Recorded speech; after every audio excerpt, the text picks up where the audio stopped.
இந்தியால Tamil Nadu government school வந்து மற்றதை விட கம்மியா நினைக்கிறீங்களா? நான் அதனால தான் சொல்றேன், don't compare Tamil Nadu state with other Indian state, particularly north Indian state. கிட்டத்தட்ட 40 வருஷம் பின்தங்கிய மாநிலங்கள் அதெல்லாம் இப்பதான் வந்து வளர்ச்சி அடைஞ்சிட்டு வருது. அதனால அதுல பெருமை பேசுறதுக்கு நம்ம ஒண்ணு இல்லை. நாம எப்படிப்பட்டவங்க, நம்மளோட ஸ்கூல்ஸே ஒவ்வொரு பிளாக்லயும் 40 வருஷத்துக்கு முன்னாடியே உருவாக்கின தமிழ்நாடு. இந்த சர்டிபிகேட் வாங்கி என்னங்க பண்ண போறீங்க?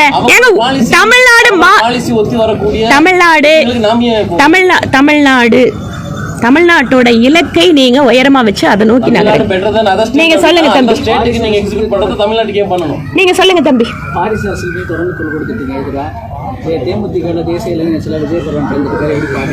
அதாவது ஒவ்வொரு அரசியல் கட்சிகளுமே எது வந்து ஒரு குறிப்பிட்ட தலைவர், ஒரு குறிப்பிட்ட குடும்பம் அப்படின்னு இருக்கிறத நாங்க பேசிட்டே தான் இருக்கோம். அந்த கட்சியில் இருக்கக்கூடிய நபர்கள் ஒரு ஜனநாயக கட்சி அப்படின்னு வரும்போது அவர்களுடைய தேர்வு அப்படிங்கிறது அவங்களுடைய குடும்பத்தில் இருக்கிறதா இருக்கு. ஆனா அதே சமயம் வாரிசு அரசியலை நோக்கி அதிகாரங்கள் முழுக்க குவிவதை எப்போதும் பாரதிய ஜனதா கட்சி அதை மக்களுக்கு எடுத்து சொல்லிட்டு தான் இருக்கு.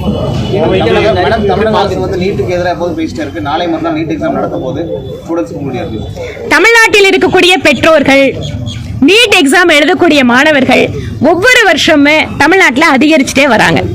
என்ன அர்த்தம்?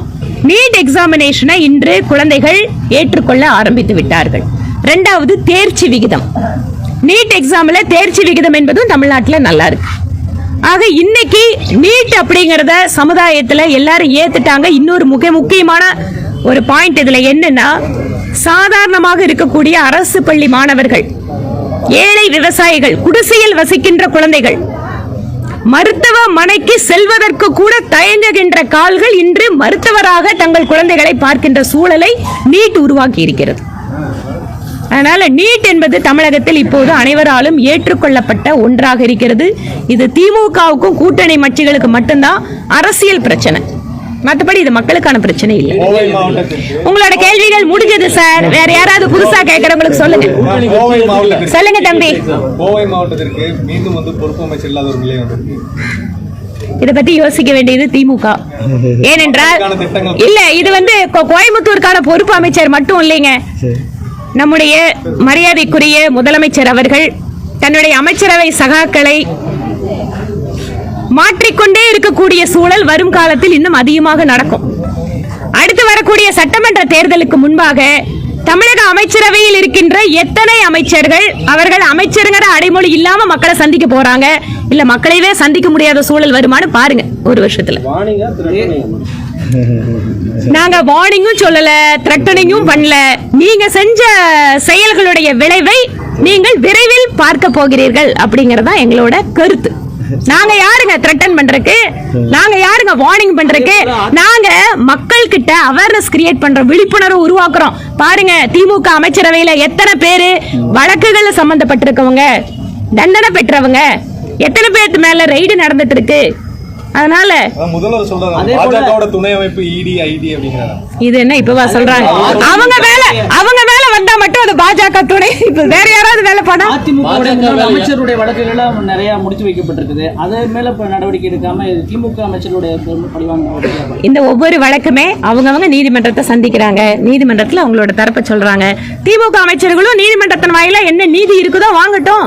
நாங்க யாராவது நீதிமன்றத்துக்கு போக வேண்டாம் எங்க தடுக்கிறோமா? நீதிமன்றத்துக்கு போனாதான் தெளிவா சொல்றாங்களே, நீங்க இத்தனை குற்றம் பண்ணிருக்கீங்க, இதுக்கு பதில் சொல்லுங்கன்னு தான் கேக்குறாங்களே. சிறுவாணி தண்ணி போல ஆட்சி அமைப்போம் அப்படின்னு சொல்லி கோவை வந்து விஜய் சொல்லி போயிருக்காரு. கோவையில் இந்த கூட்டத்தை எப்படி பாக்குறீங்க? பல்வேறு பாசிட்டிவான சோஷியல் மீடியாவில் பாசிட்டிவான சிறுவாணி தண்ணின்னு சொல்லி நிறைய ஃபாலோ பண்ணி நிறைய இடங்கள் ஏற்படுச்சுன்னு சொல்லப்படுது. எப்படி பாக்குறீங்க? நீங்க எல்லாம் தான் கூட இருந்தா அன்னைக்கு பாத்தீங்க, எப்படி போய் வீடியோவை கவர் பண்ணீங்க, எப்படி செய்தி சேகரிச்சீங்கன்னு நீங்களும் பார்த்திருப்பீங்க.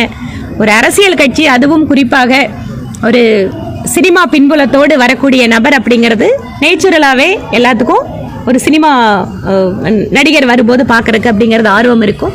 இன்னும் டைம் இருக்குது. ஒரு அரசியல் கட்சியாக எப்படி அவர்கள் மக்கள் பிரச்சனையை எடுக்கிறார்கள், உள்ளூர் மக்களுடைய குரலை அவர்கள் எப்படி பிரதிபலிக்கிறார்கள் அப்படிங்கறதெல்லாம் ஒரு அரசியல் கட்சிக்கு அடிப்படை. அதனால வரக்கூடிய காலத்துல அதை பார்ப்போம். ஈரோட்ல மறுபடியும் சிவகிரியில பகுதியில மைதான பகுதியில தோட்டத்துல கொலை செய்யப்பட்டிருக்காங்க. ஈரோட்டு மாவட்டத்துல சிவகிரிங்கிற இடத்துல தோட்டத்துக்குள்ள வயதான தம்பதியர்கள் கொலை பண்ணிருக்காங்க. திருப்பூர் மாதிரி சொல்றாரு. ஒவ்வொரு நாளும் சட்டம் ஒழுங்கு தொடர்பாக இந்த படுகொலைகள், பெண்களுக்கு எதிரான குற்றங்கள், குழந்தைகளுக்கு எதிரானது, போதைப் பொருட்களுடைய நடமாட்டம், இவை எல்லாமே தமிழகத்தில் அதிகரித்து இருக்கிறது என்பதை சட்டப்பேரவையிலே அவர்கள் கொடுத்திருக்கின்ற அறிக்கையே சொல்கிறது. ஆனா நாங்க இதை சொன்னோம்னா இல்ல நீங்க அப்படியெல்லாம் எதுவுமே இல்ல, நீங்க மக்களுக்கு விழிப்புணர்வு அதிகமாயிடுச்சு அதனால கேஸுக்கு வராங்கன்னு சொல்றாங்க. இது என்னங்க பதில்? இது மக்களுக்கு விழிப்புணர்வு அதிகனால அதிகமா கிரைம் நடக்குமா? எஸ், நீங்க பெண்களுக்கு எதிரான குற்றங்கள்ல குறிப்பா பாலியல் பலாத்கார வழக்குகள்ல இந்த நீங்க சொல்ற ஃபேக்டர் ஓகே, ஏன்னா அதிகமா அந்த குற்றத்தை சொல்றதுக்கு வரமாட்டாங்க. ஆனா சாதாரணமாக நடக்கக்கூடிய கொலை கொள்ளைகள் இவையெல்லாம் எப்படி அவேர்னஸ்னால வரும், இது நடக்கிறதால வருது. அதனால ஒவ்வொரு நாளும் நீங்களே செய்தி சேகரிக்கும் போது பாக்குறீங்க எத்தனை குற்ற செயல்கள் நடக்குது. குறிப்பாக தனியாக இருக்கின்ற முதியவர்களை குறிவைத்து அவர்கள் கொல்லப்படுவது, பணத்திற்காக நகைகளுக்காக கொலை நடப்பது, செயின் திருட்டு, இவையெல்லாம் இன்னைக்கு அதிகரித்து கொண்டுதான் இருக்கிறது. அரசாங்கம் இதை தகுந்த நடவடிக்கை எடுக்க வேண்டும். குறிப்பா போதைப் பொருள் தொடர்பாக எல்லாத்தோட கவலை இருக்கு. இளைஞர்கள் இன்னைக்கு சர்வசாதாரணமா போதை புழக்கத்துல இருக்கிறாங்க. ஆமாங்க, யார் இருந்தாலும் தப்பு செஞ்சாலும் அதை அரெஸ்ட் பண்ணணும், கண்காணிக்கணும். எங்க இருந்து வந்தாலும் வடமாநிலம் மட்டும் இல்லைங்க, பக்கத்துல வெளிநாடுகள் இருந்து கூட வருது. வெளிநாடுகள் இருந்து வரவங்களையும் கவனிக்கணும். நன்றிங்க. கூட்டணி தொடர்பாக ஏற்கனவே மத்திய உள்துறை அமைச்சர் அறிவிச்சிட்டாரு. அதனால அதுல எந்த ஒரு குழப்பமும் யாருக்கும் இல்ல. நீங்க என்டிஏ வரும்போது ஒவ்வொன்னா சொல்லுவோம் உங்களுக்கு. எங்க கிட்ட வரும்போதெல்லாம் நாங்க எப்பெல்லாம் வெளிப்படையா அறிவிக்கிறோமோ அப்ப அறிவிப்போம். கோவையில பாஜக 5 சீட்டுங்கறாங்க. இங்க பாருங்க, கூட்டணி விவகாரத்தை பொறுத்த வரைக்கும் கூட்டணி அமைச்சாச்சு. எந்த தொகுதி, எத்தனை தொகுதி, யார் வேட்பாளர்கள் அப்படிங்கிற கேள்விகளுக்கெல்லாம் நாங்க பதிலளிக்க முடியாது. இதை முடிவு செய்ய வேண்டியது தேசிய தலைமை. தேசிய தலைமை என்ன சொல்லுதோ அதை கேட்டு நடக்கிறது தாங்க எங்க கட்சியினுடைய ஒவ்வொரு தொண்டர்களுக்கும் இடப்பட்டிருக்கக்கூடிய ஒரு கடமை. ஒரு கட்சியின் அப்படிதான் இருக்கணும். என்ன கருத்து வேறுபாடுகள் இருக்கோ கட்சியினுடைய உள்ளரங்களை பேசுறதுக்கு எல்லாத்துக்கும் வாய்ப்பு இருக்கு. ஆனால் கட்சி ஒரு முடிவெடுத்து விட்டால், தேசிய தலைமை முடிவெடுத்து விட்டால் அந்த முடிவினை அமல்படுத்துவது என்பதுதான் கட்சியினுடைய ஒவ்வொரு தொண்டர்களுடைய ஒரு பொறுப்பாக இருக்க வேண்டும் என்பது என்னோட கருத்து. அதாங்க, சாதிவாரி கணக்கெடுப்பு இத்தனை நாள் தமிழ்நாட்டில் நீங்க நடத்துங்கன்னா அதை நடத்தல. ஆனா மத்திய அரசு அறிவிச்சோன்ன நான் போய் உடனே அது என்னாலதான் அப்படின்னு சொல்றது, அது யாரோ கஷ்டப்பட்டு குழந்தையை கொண்டு கொடுத்தா பேர் வைக்கிறதுல என்னங்க கஷ்டம்? நன்றிங்க.